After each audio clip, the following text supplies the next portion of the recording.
Bitcoin ಅನ್ನು earn ಮಾಡ್ಬೋದಾ mining ಮಾಡಿ 2025 ಅಲ್ಲಿ ಬನ್ನಿ ನೋಡೋಣ.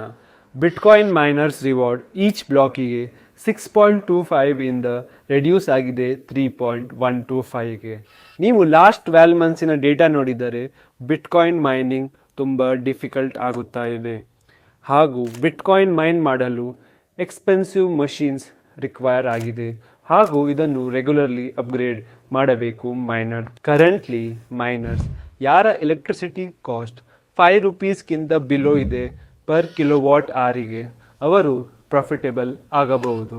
ಹಾಗೂ ಈ 5 ದೇಶದಲ್ಲಿ ಮೈನರ್ಸ್ ಪ್ರಾಫಿಟಬಲ್ ಆಗಬಹುದು.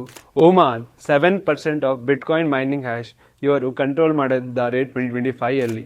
ಅಬುಧಾಬಿ, ಅಮೇರಿಕದ ಟೆಕ್ಸಸ್, ಪರಾಗ್ವೆ ಬಿಟ್ಕಾಯಿನ್ನ ಬ್ಲಾಕ್ ಸಬ್ಸಿಡೀಸ್ನ ವ್ಯಾಲ್ಯೂ 1,30,30 ಕೋಟಿಗೆ ಎಸ್ಟಿಮೇಟ್ ಮಾಡಲಾಗಿದೆ. ಈಗ ಬಿಟ್ಕಾಯಿನ್ ಮೈನಿಂಗ್ ಅನ್ನು ದೊಡ್ಡ ಕಾರ್ಪೊರೇಷನ್ ಅವರ ಕಂಟ್ರೋಲಲ್ಲಿದೆ. ನೀವು ಇಂಡಿವಿಜುವಲ್ ಆದರೆ ನಿಮಗೆ ಯಾವುದೇ ಸ್ಕೋಪ್ ಇಲ್ಲ ಅನ್ಲೆಸ್ ನೀವು CK ಪೂಲ್ನ ಪಾರ್ಟ್ ಆದರೆ. ಬಿಟ್ಕಾಯಿನ್ನ ಮೈನಿಂಗ್ ರಿಗ್ ಅಪ್ಗ್ರೇಡ್ ಮಾಡಿದ ನಂತರ ಬಿಟ್ಕಾಯಿನ್ನ ಮೈನಿಂಗ್ ಡಿಫಿಕಲ್ಟ್ ಆಗ್ತಾ ಹೋಗುತ್ತದೆ. ಇದರಿಂದಾಗಿ ಮೈನರ್ಸ್ನ ಪ್ರಾಫಿಟ್ ಮಾರ್ಜಿನ್ ರೆಡ್ಯೂಸ್ ಆಗುತ್ತದೆ. ಮತ್ತೆ ಸಿಗೋಣ ಇನ್ನೊಂದು ಇನ್ಫಾರ್ಮೇಟಿವ್ ವಿಡಿಯೋದಲ್ಲಿ.